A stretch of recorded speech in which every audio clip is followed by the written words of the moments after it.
parasti, lai saņemtu finansējumu visbiežāk no bankas vai lielos aizdevumu darījumos, tās varbūt arī vairākas finanšu iestādes uzņēmumus pretī sniedz kādu nodrošinājumu.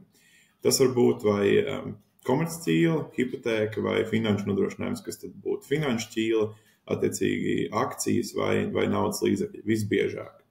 Un šie tad 3 atsevišķi nodrošinājumi veidi, un varbūt es varu nedaudz pastāstīt, sākot no komercķīlas, kāda tur tad ir tās iezīmējumās problēmas un varbūt kādi varētu būt tie risinājumi.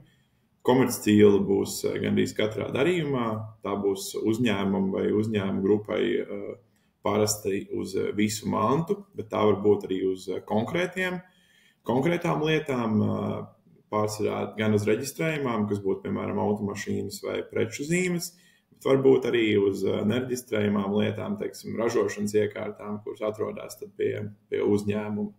Kopumā komercķīlas reģistrēšana samērā vienkārša un izmaksas ir mazas, kur būtu saskatāmas tās galvenās lietas ir, kad šobrīd, lai reģistrētu komercķīlu, ir jāiesniedz attiecīgi visi nodrošinājumi dokumenti. Tas ir liels aizdevums, piemēram, iztēlojamies tādu lielu uzņēmumu grupu, kas darbojās 7 valstīs, un tad ir viens liels aizdevuma līgums, teiksim, tur uz 200 lapām, sagatavots saskaņā ar angļu tiesībām, Latvijā noreģistrēt šo ķīlu, viņš ir jāiztulko un jāiesniedz kopā ar komercķīlas līgumu reģistrā.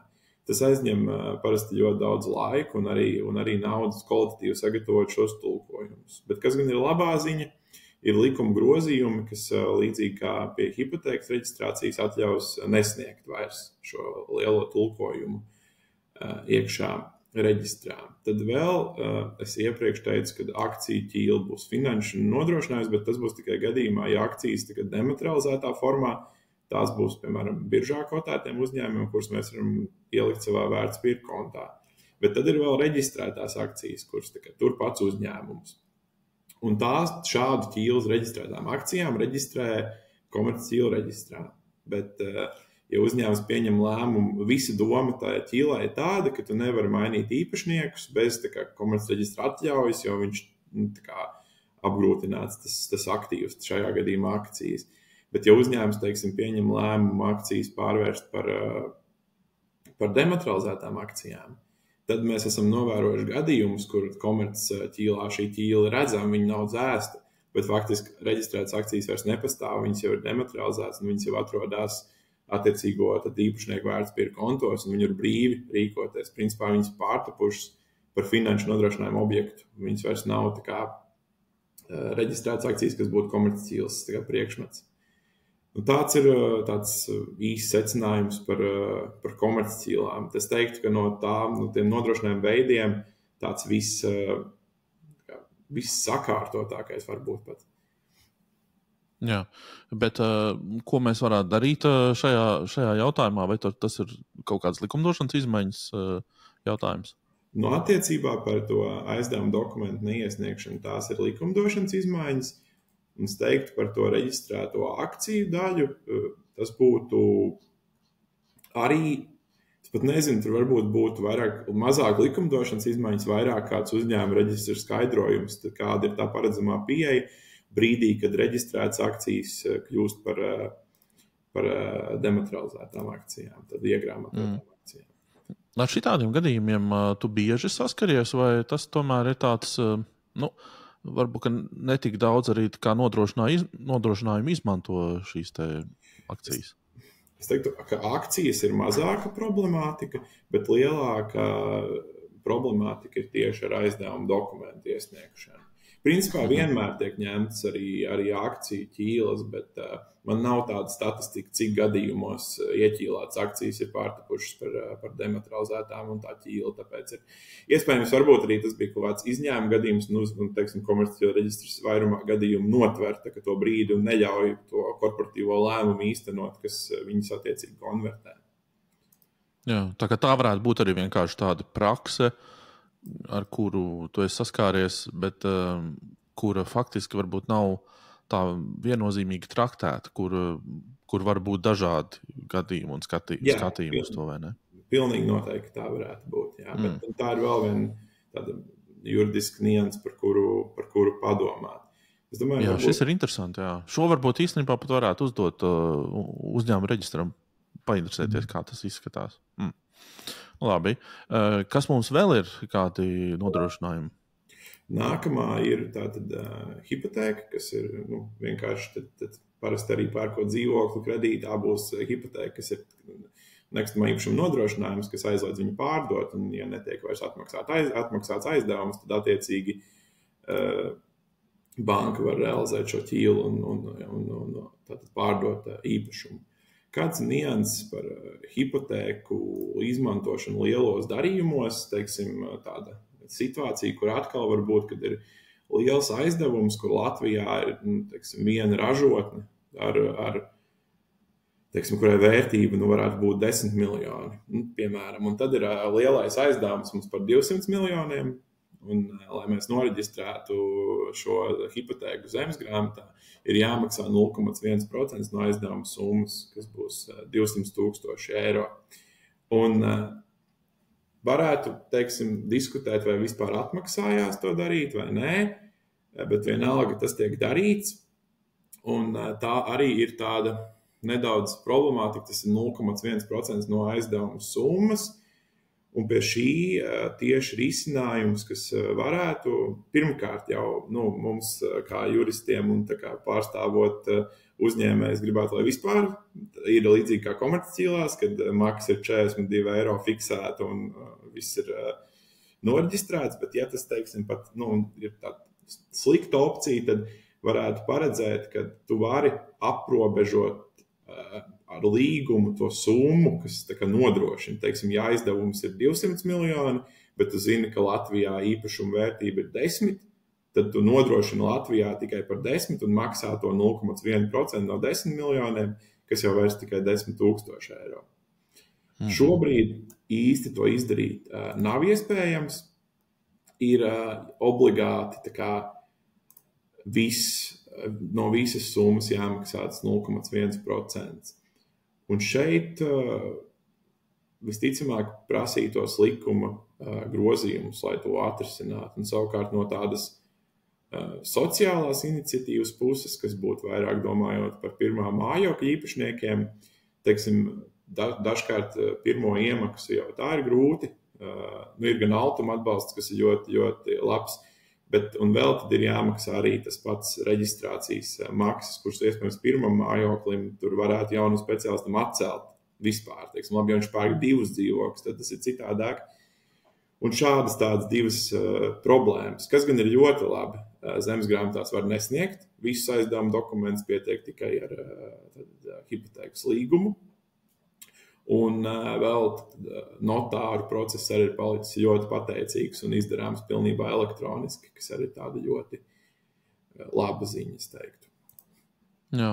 Man gan šis ir jājautā bankām, bet tas būtu interesanti uzzināt, cik daudzos gadījumos viņi dod aizdevumus, kas krietni pārsniedz uzņēmuma paša vērtību. Tas ir ļoti interesants jautājums. Bet tur, es pilnīgi piekrītu, ja mēs skatāmies lokālā līmenī, es teiktu, šī problēma faktiski nepastāv, jo parasti jau bankas būtiski nepārsniegs, un arī par to 0,1% ir tā, ka tas ir uz visiem īpašumiem. Teiksim, 10 īpašumu Latvijā, tad 0,1 būs nevis par katru, bet visu kopējā tā maksa. Bet kur rodās tā kā situācija, ja tā ir, tā kā liela grupa, kur darbojās tur 6 valstīs, un viņiem Latvijā ir viena rūpnīca, viens meitas uzņēmums. Tas attiecas faktiski uz visiem grupas iekšā? Uz visu grupu būs viens aizdevuma līgums, tā kā, teiksim, banka tur finansēs 200 miljonus, un ja mēs pastīsimies kopā tai grupai, nodrošinājums būs tie 200 miljoni pa visām valstīm. Bet Latvijā būs, piemēram, tikai 10. Un tad attiecīgi... Bet vai tad šīs grupas nedara tā, ka viņas parasti dibina atsevišķus uzņēmumus no tās grupas? Jā, es esmu redzējis Baltijas līmeņa grupas, bet, piemēram, arī pat tās, kas ir starptautiskās, viņām ir dibināta sija. Parasti būs tā, ka, cik mēs esam strādājuši lielos darījumos, ir tā kā mātes uzņēmums, un tad banka slēdz līgumu ar mātes uzņēmumu. Un visas tās, tātad juridiskas personas, kas ir izvietotas pat valstīm, tās būs atsevišķas juridiskas personas, bet viņas kalpos kā nodrošinājuma devēja attiecīgā aizdevumā, līdz ar to viņi būs tā lielā līguma puse un arī sniegs to nodrošinājumu no savas puses. Mēs kopumā runājot, esam meklējuši risinājumus, kad mēs varētu, teiksim, Latviju izdalīt ārā, piemēram, un tad attiecīgi attiecināt tikai to mazo daļiņu. Bet bieži vien ir salīdzinoši grūti izdzēst saiti ar to lielo līgumu. Un tad atkal rodās jautājumi, kāpēc tā vispār tiek darīts. Un, ja jau ir tā lielā summa, tad attiecīgi tad ir tā lielā summa. Mm-hmm. Jā, es saredzu tur loģiku īstenībā. Jā. Kāpēc tur tā grupa ir iesaistīta? Labi, likumdošanas izmaiņas.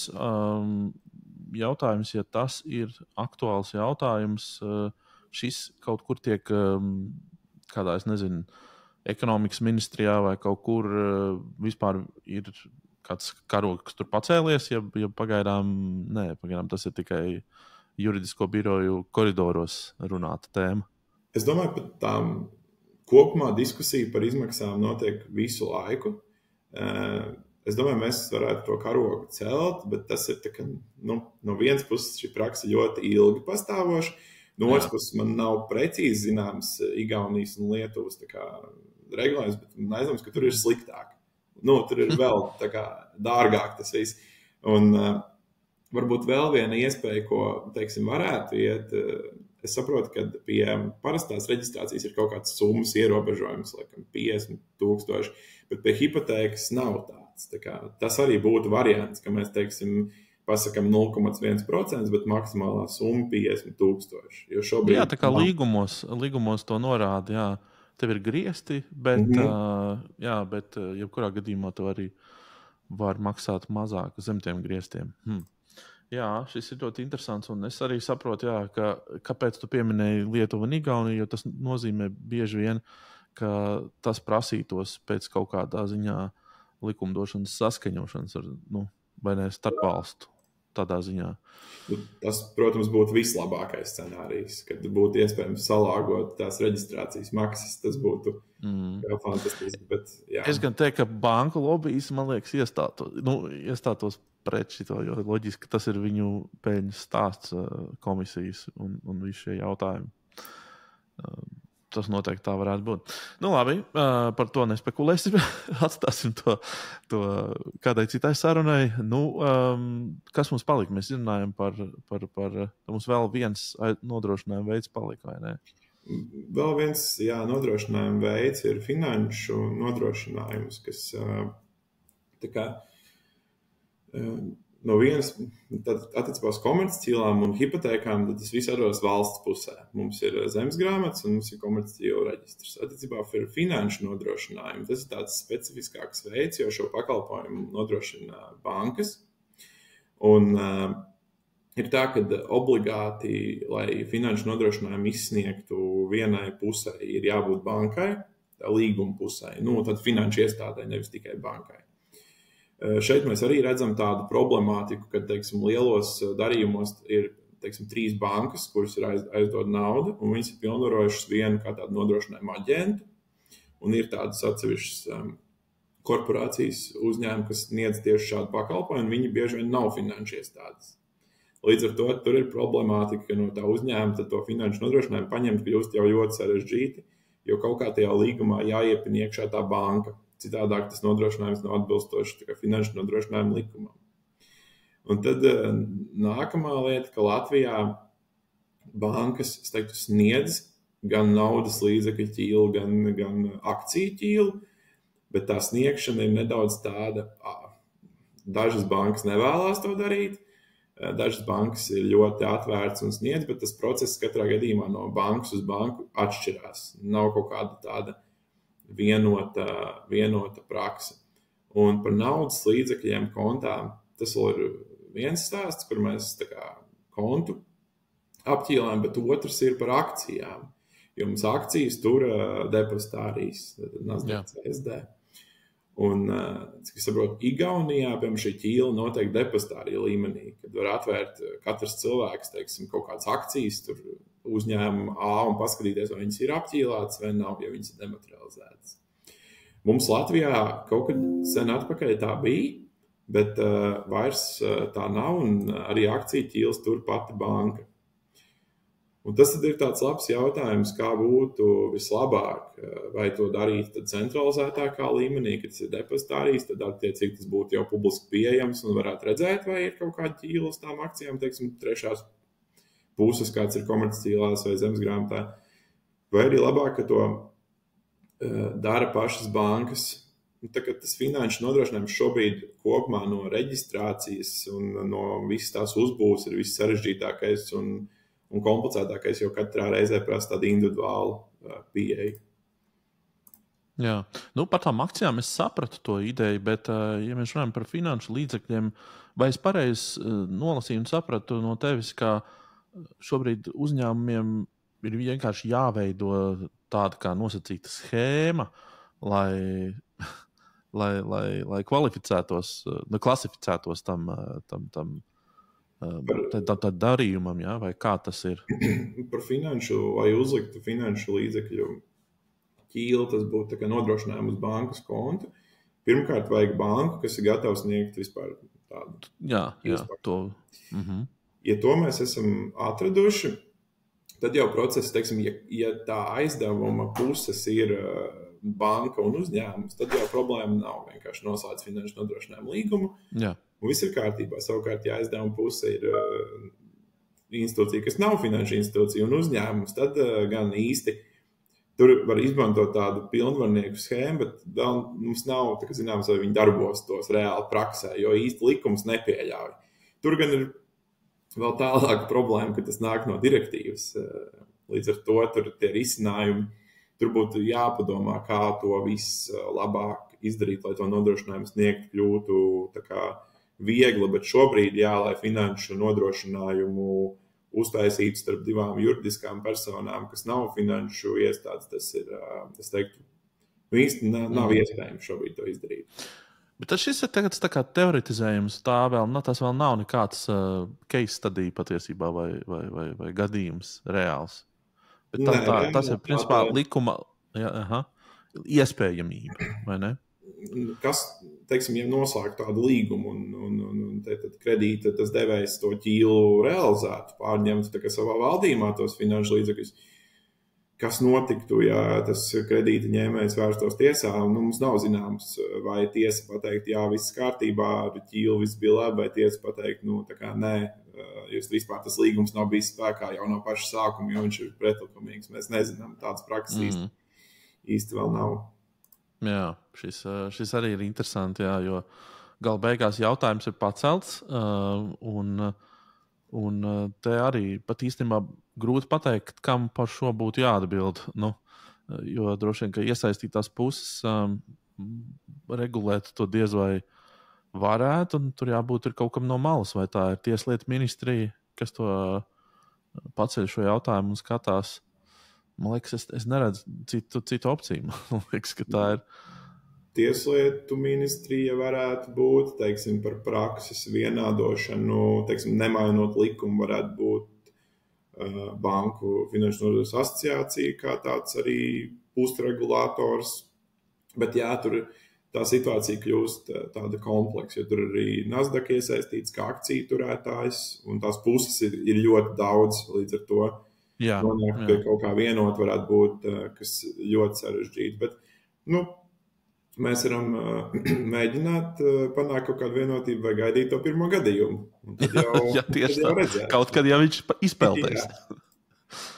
Tā ir. Skatieties, kā mēs skatītāji un klausītāji esam, man liekas, iztirzājuši 3 tādus interesantus gadījumus ar nodrošinājumiem, un ka pat daži no tiem nav reāli vēl praksē bijuši, bet ir vismaz juristu redzes lokā nonākuši un lūk, publiski arī tagad izskanējuši, gaisā pakarināti. Un tagad ņemiet, pie kura tas viss tagad, kā saka, kura adresē tas viss nosēdīsies. Kārli, sirsnīgs tev paldies par tavu veltīto laiku Mediānai un šīm te īstenībā prātu mežģiem, par kuriem tagad padomāt. Paldies tev! Paldies!